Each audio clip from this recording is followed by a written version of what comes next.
Salut les amis, c'est Wiltemer et bienvenue pour l'édition du 27 du 5 2021 du petit journal du crypto. Alors aujourd'hui on a un market cap global à 1722 milliards de dollars, on gagne quand même 1,03 points. On est sur le Bitcoin à 2% 13, on gagne quelques petits points, on a 39 125 dollars, on a Ethereum qui prend 2,33 à 2787 dollars. En troisième position, nous trouvons le Tether. Après, on a le Binance Coin de CZ qui nous fait un 3,38. Cardano qui perd un petit peu, 1,69. Le petit Ripple de Jean-Pierre Riffard stabilise à 0,48% à 0,98. Le Dogecoin qui perd encore 2,53% à 0,33 dollars. Mais où est le Dogecoin à 1 dollar? Je ne sais pas. Après, on a le Polkadot de Magic War qui nous fait 1,95 et USD Coin en 9e position, suivi d'Internet Computer. ICP, on a quand même Uniswap qui nous fait une belle performance aujourd'hui avec 11,48%. On va regarder le top gagneur du jour. On a le Bakri Token. T'as envie de faire du pain? Hop, tu vas sur la BSC, t'achètes du token, Bakri Token, et tu sais faire des petites viennoiseries, des donuts, c'est tout plein de petites choses. 23,05% à 4,87$. On a EOS qui nous fait un petit 16,36% derrière les fagots, et Basic Attention Token qui fait 14,18%. Ça fait plaisir, suivi de Quantum et Torchain. Si t'es nouveau sur la chaîne, n'hésite pas à t'abonner et à actionner la petite cloche de notification. Moi, c'est Wiltemer. Tu peux nous rejoindre aussi sur le compte Twitter de la chaîne. Hop, je me trompe, j'ai mis le mien. Donc, tu peux nous rejoindre sur le compte Twitter de la chaîne. Tu as tous les liens qui se trouvent en description. Allez, c'est parti. Générique.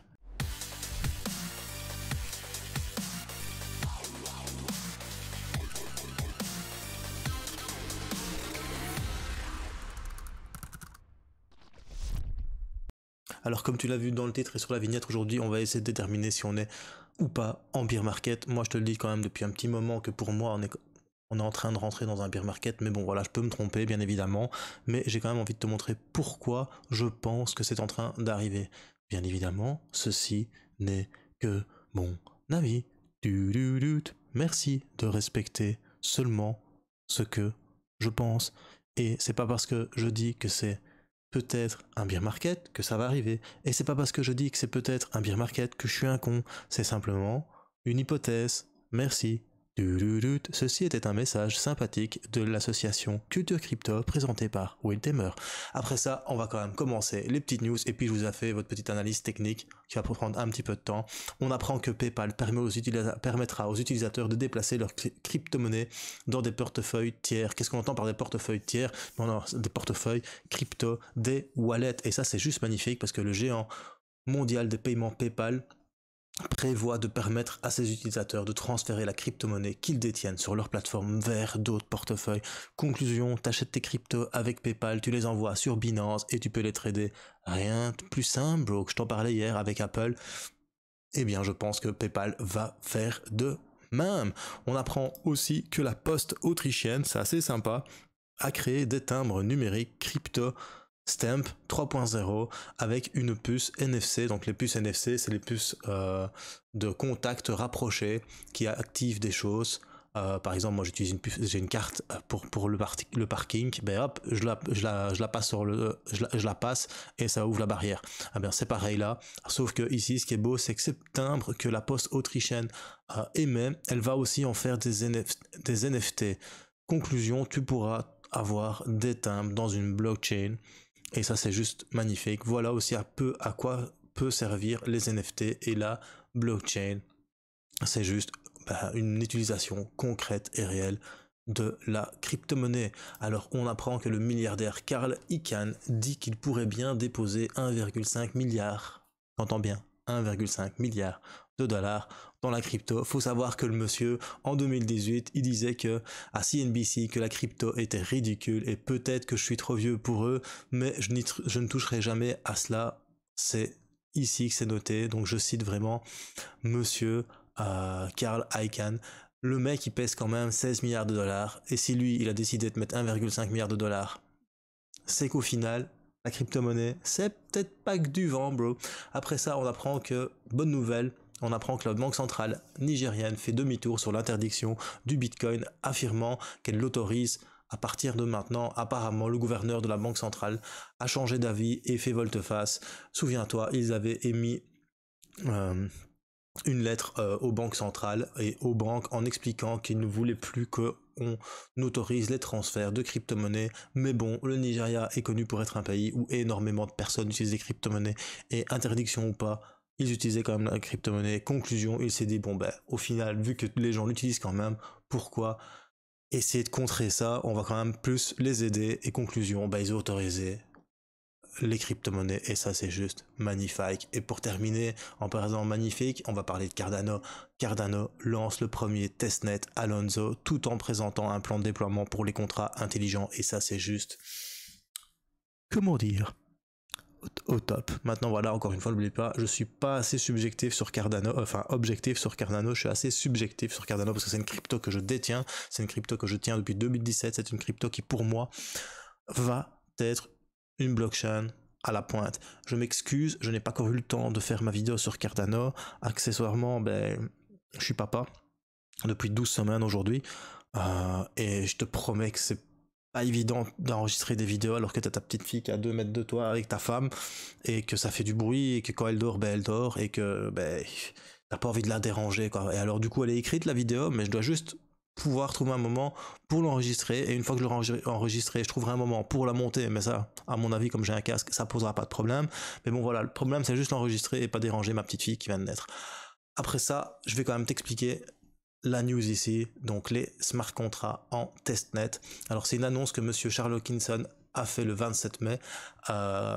Il parle qu'ils ont déployé le premier réseau testnet. Le lancement de contrats intelligents Plutus va permettre de déployer une large gamme d'applications financières décentralisées, des applications. Charles Hoskinson affirme que le hard fork serait activé sur le réseau principal d'environ 3 mois, donc dans plus ou moins un trimestre, nous aurons ça sur le mainnet chez lui.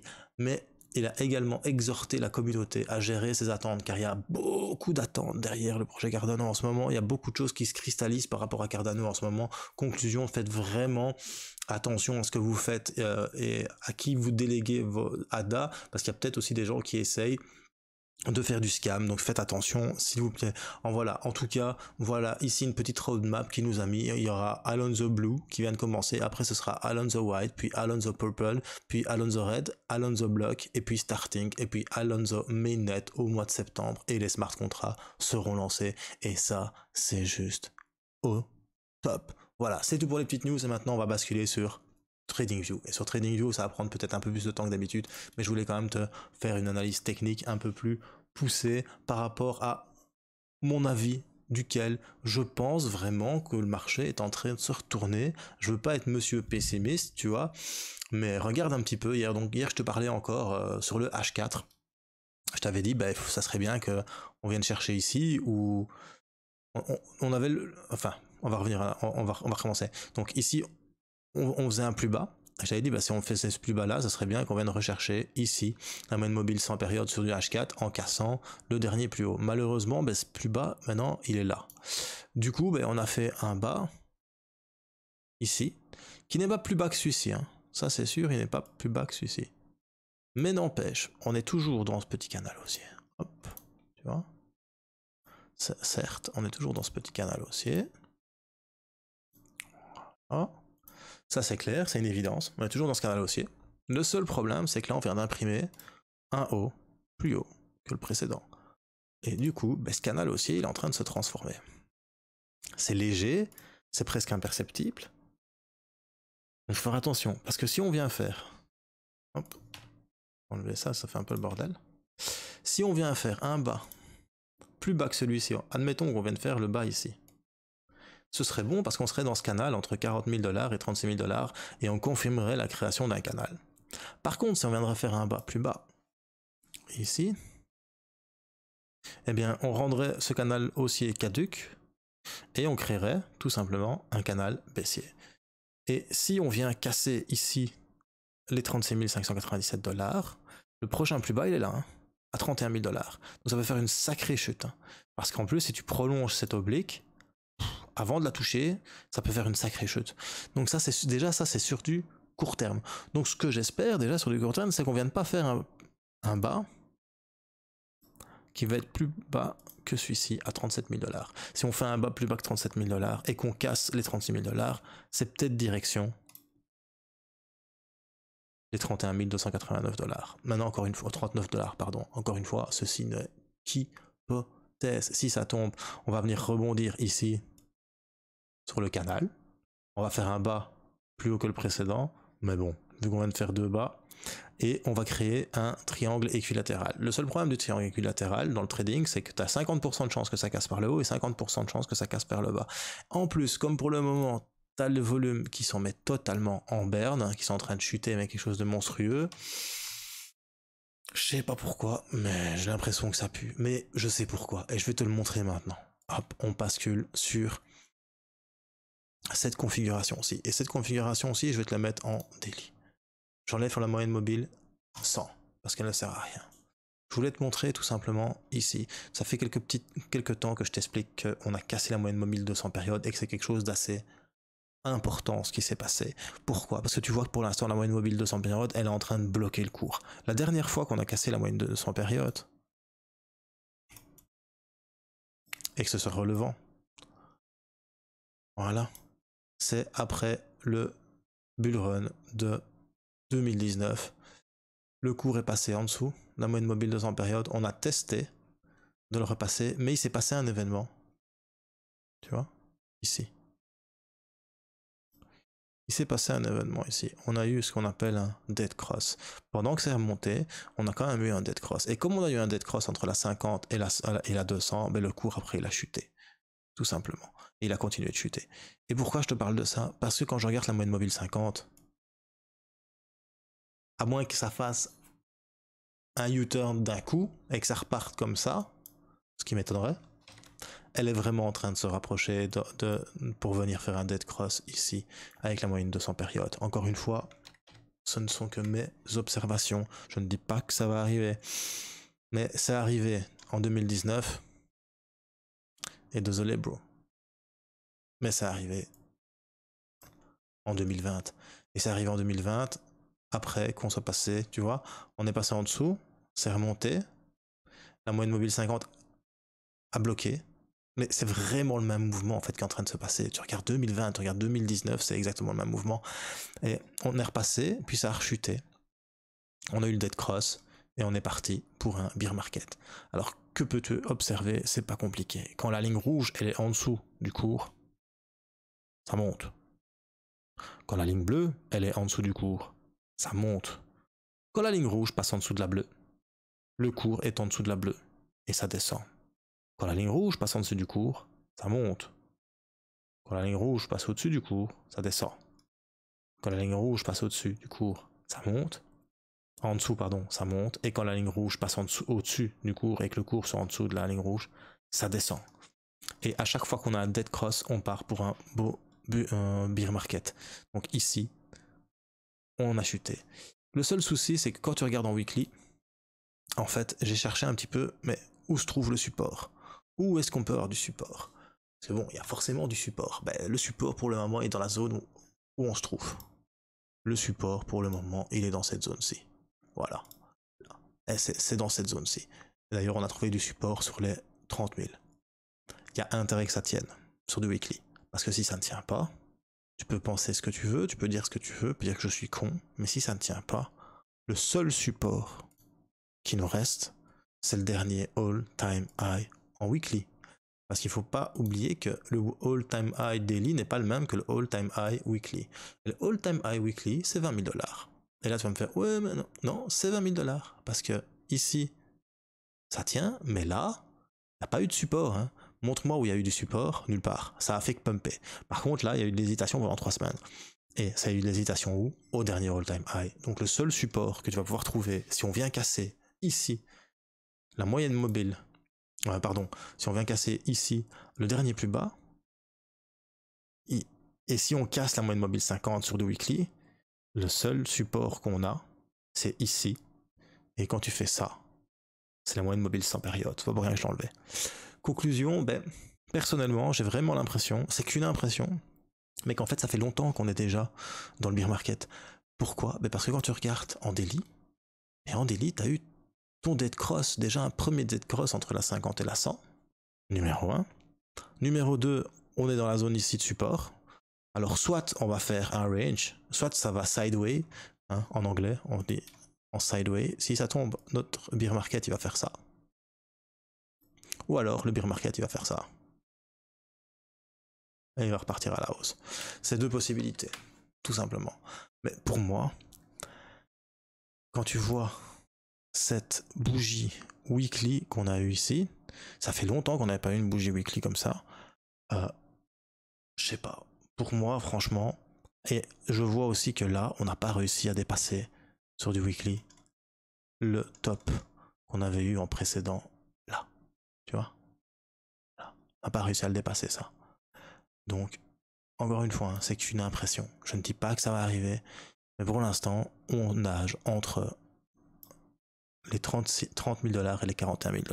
Il y a intérêt que le Bitcoin se dépêche à les casser, parce que s'il les casse pas, sans vouloir être méchant, ça veut dire que la moyenne mobile 200 périodes en daily tient le coup.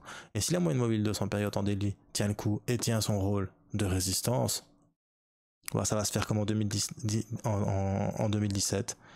Cassure, résistance, dump. Ça monte, résistance, dump. Big dump, ça monte. On recasse la moyenne mobile 200, on repart à la hausse. All time high de 2019. Voilà. C'est pas plus compliqué que ça. Faut pas aller chercher midi à 14h. Tu peux regarder tout ce que tu veux, Ishimoku, tout ce que tu veux d'analyse technique. Tu regardes un graphique. Tu mets simplement la moyenne mobile 200 périodes sur du daily. Et tu vois bien que quand le cours il est au-dessus, ça monte. Et quand le cours il est en dessous, ça descend.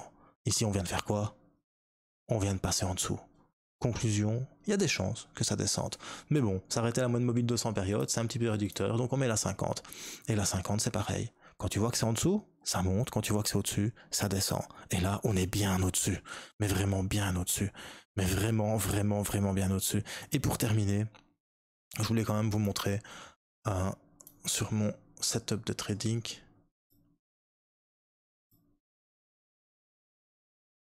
Autre chose. Là, forcément, c'est mon setup trading, donc.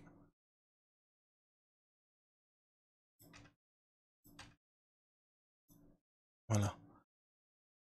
Alors, sur du weekly, on a quand même un espoir. C'est pas fini, les gars. Il y a quand même un espoir. On a quand même rebondi sur cette trend. Alors, si cette line trend, elle tient, c'est bon. C'est vraiment bon parce que ça veut dire que ici, il y a des chances qu'on crée un canal. Parce qu'il y a quand même de la résistance et du support ici, tu vois. Hop. Ça pourrait être bien. Voilà. Ça serait bien qu'on crée un canal. Et le top du top, ce serait vraiment qu'en fait, ici, là, il y ait création, tac tac tac, d'un triangle haussier. Ce serait vraiment idéal que le cours vienne tout le temps buter sur ce fameux trend. Maintenant, voilà.